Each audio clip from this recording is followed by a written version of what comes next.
बच्चू कडू यांच्या विरोधात गुन्हा दाखल. आमदार प्रवीण तायडे यांचे भाऊ अभिजित तायडेंच्या हत्येचा कट रचल्याचा आरोप. कडूंची ऑडिओ क्लिप देखील व्हायरल. TV9 मराठी मात्र या ऑडिओ क्लिपची पुष्टी करत नाही. हत्येचा कट रचणं हा आमचा धंदा नाही. आम्ही रक्त देणारे आहोत, कुणाचा जीव घेणारे नाही.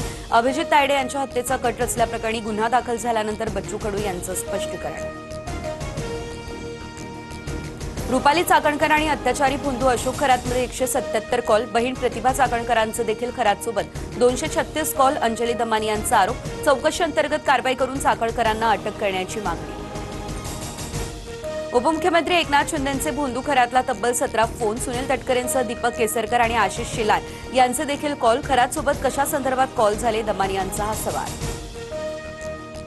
सांगलीतील राम मंदिर चौकात रातोरात छत्रपती संभाजी महाराजांचा पुतळा बसवण्यात आला. पुतळ्याच्या समोर शंभूप्रेमी आणि कार्यकर्ते ठाण मांडून अधिकृतपणे पुतळा बसवू नका, पुतळा काढून घ्या, पोलिसांचीही विनंती.